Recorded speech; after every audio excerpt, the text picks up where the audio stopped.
بسم اللہ الرحمن الرحیم۔ بسم اللہ الرحمن الرحیم۔ السلام علیکم عزیز طلبہ کرام، امید آپ حضرات خیریت سے ہوں گے۔ آج ہمارا سبق نمبر 12 ہے، جس کا عنوان ہے عہد مرتضوی اور تدوین حدیث۔ آگے بڑھنے سے پہلے ہم سابقہ سبق کے خلاصے کے اوپر ایک نظر ڈال لیتے ہیں۔ یہ وہ 6 نکات ہیں جن کے اوپر ہم نے سبق نمبر 11 کے اندر بات کی تھی۔ ہمارے سبق نمبر 12 کا مرکزی نقطہ یہی ہے، عہد مرتضوی اور تدوین حدیث۔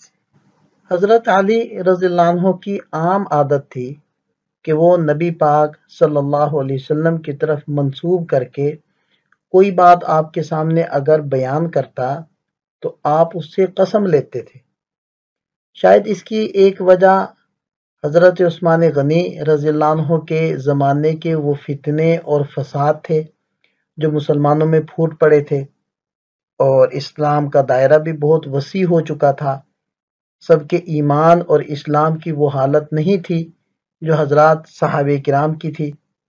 انہی امور کے احساس کا یہ نتیجہ تھا کہ حضرت علی کرم اللہ وجہہ عموماً ممبر سے اس حدیث کا اعلان فرمایا کرتے تھے کہ آپ صلی اللہ علیہ وسلم کا ارشاد ہے، لا تکذبوا علی فإنہ من یکذب علی یلج النار، کہ میری طرف جھوٹی بات ہرگز منسوب نہ کیا کرو، جو میری طرف منسوب کر کے جھوٹی بات بیان کرے گا وہ آگ میں جھونکا جائے گا۔ بلکہ خود اپنی طرف اشارہ کر کے آپ رضی اللہ عنہ نے متعدد موقع پر اس فقرے کو دہرایا ہے کہ فَلَا أَنْ أَخِرَّ مِنَ السَّمَاءِ أَحَبُّ إِلَيَّ مِنْ أَنْ أَكْذِبَ عَلَيْهِ، میں آسمان سے گر پڑوں یہ میرے لیے زیادہ آسان ہے اس بات سے کہ رسول اللہ صلی اللہ علیہ وسلم کی طرف غلط بات کو منسوب کر کے بیان کروں۔ خود حضرت علی کرم اللہ وجہہ کے پاس کچھ حدیثیں لکھی ہوئی محفوظ تھیں۔ جب بعض لوگ اس مغالطے میں پڑنے لگے کہ یہ کچھ خاص باتوں کی وصیت ہے، تب حضرت علی کرم اللہ وجہہ نے وہ نوشتہ نکال کر دکھایا جس میں چند احکام مذکور تھے۔ تو کیا فرمایا کہ ما عہد الی رسول اللہ صلی اللہ علیہ وسلم شیئا خاصتا دون الناس، کہ مجھے نبی پاک صلی اللہ علیہ وسلم نے بقیہ لوگوں کو چھوڑ کر کسی خاص بات کی وصیت نہیں فرمائی، الا شیء سمعتہ منہ، بس ایک چیز ہے جو میں نے آپ علیہ السلام سے سنی ہے، فہو فی صحیفۃ فی قراب سیفی، وہ میری تلوار کے نیام کے اندر ایک صحیفے میں رکھی ہوئی ہے یا لکھی ہوئی ہے۔ قال فلم یزالوا بہ، لوگ مسلسل اصرار کرتے رہے کہ جی آپ ہمیں دکھائیں وہ کیا ہے، حتی اخرج الصحیفہ قال فاذا فیہا من احدث حدثا او آوى محدثا فعلیہ لعنۃ اللہ والملائکہ والناس اجمعین لا يقبل منہ صرف ولا عدل۔ تو دیکھیں اس نوعیت کے احکام، اس نوعیت کی احادیث، اور اسی طرح بعض روایات میں آتا ہے کہ صدقہ سے متعلق چند احکام وہ حضرت علی کرم اللہ وجہہ کے پاس لکھے ہوئے رکھے تھے۔ بہرحال حضرت علی کرم اللہ وجہہ نے اپنے اس نیامی صحیفے کی نقل لینے کی عام اجازت مسلمانوں کو نہیں دی تھی۔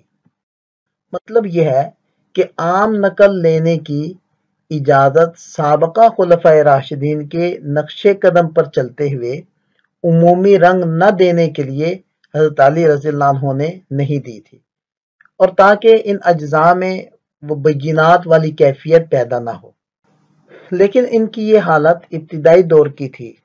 کوفہ منتقل ہونے کے بعد وہ تقلیل فی الروایہ، یعنی حدیثوں کے بیان کرنے میں زیادتی سے پرہیز کرنا، اس اصول کی پابندی نہ کر سکے۔ چنانچہ ابن سعد کی روایت ہے کہ ایک دن ان علی بن ابی طالب رضی اللہ عنہ خطب الناس، کہ حضرت علی رضی اللہ عنہ نے ایک دن خطبہ دیا، فقال من یشتری علما بدرہم، کون علم ایک درہم کے بدلے میں خریدے گا؟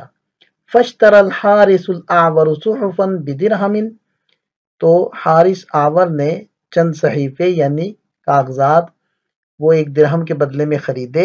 ثم جاء بها علی، پھر حضرت علی رضی اللہ عنہ کے پاس لے کر آیا. فکتب له علما کثیرا، تو حضرت علی کرم اللہ وجہہ نے ان کے لیے بہت سا علم لکھ دیا. اور اس زمانے کی اصطلاح میں علم سے مراد نبی پاک صلی اللہ علیہ وسلم کی احادیث ہوتی تھی.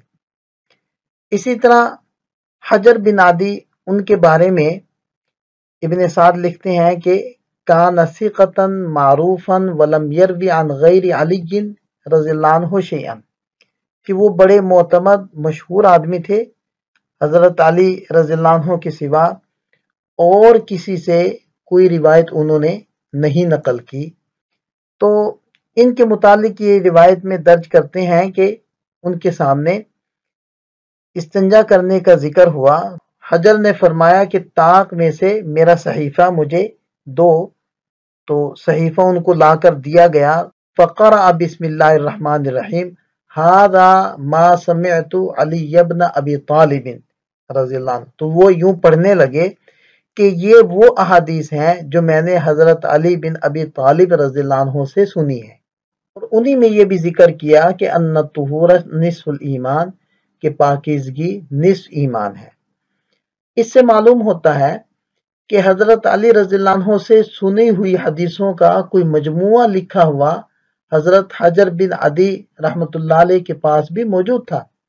اور اس کا بھی پتہ چلتا ہے کہ حضرت علی رضی اللہ عنہ کے صاحبزادے محمد بن حنفیہ کے پاس حضرت علی رضی اللہ عنہ کی حدیثوں کا کوئی مجموعہ لکھا ہوا تھا. چنانچہ تہذیب الکمال میں ہے کہ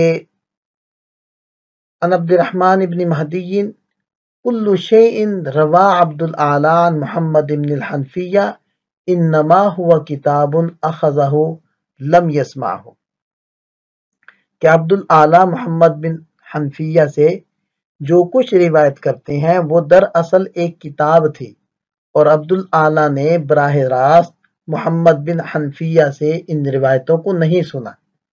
اور امام جعفر صادق رضی اللہ عنہ کے حالات میں جو رجال کی کتابوں میں ملتے ہیں، ان سے معلوم ہوتا ہے کہ آپ کے پاس بھی حدیثوں کا ایک مجموعہ لکھا ہوا تھا. چنانچہ فرماتے ہیں کہ وَلَكِنَّهَا رِوَایَةٌ رَوَيْنَاهَا عَنْ آبَائِنَا، تم لوگوں سے جو حدیثیں میں بیان کرتا ہوں وہ روایتیں ہیں جو ہم اپنے باپ دادوں سے روایت کرتے ہیں.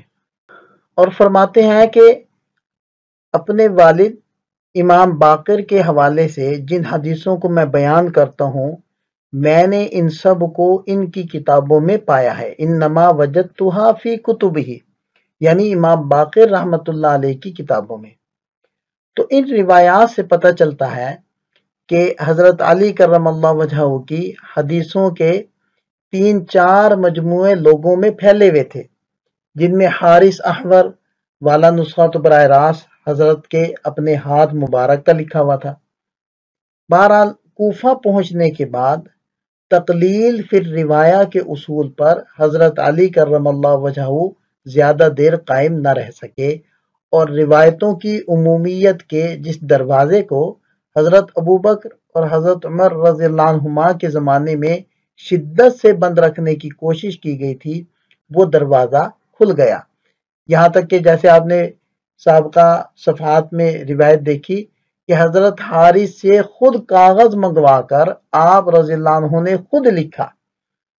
اور بظاہر یہی لگتا ہے کہ حضرت عبداللہ ابن عمرو بن العاص اور حضرت انس بن مالک رضی اللہ عنہم کے علاوہ دیگر جو حضرات صحابہ کرام میں سے جن حضرات کے بارے میں یہ بیان کیا گیا ہے کہ انہوں نے آپ صلی اللہ علیہ وسلم کی روایات کو لکھا، یہ سارے قصے حضرت علی رضی اللہ عنہ کے طرز عمل کی تبدیلی ہی کے بعد کے واقعات ہیں.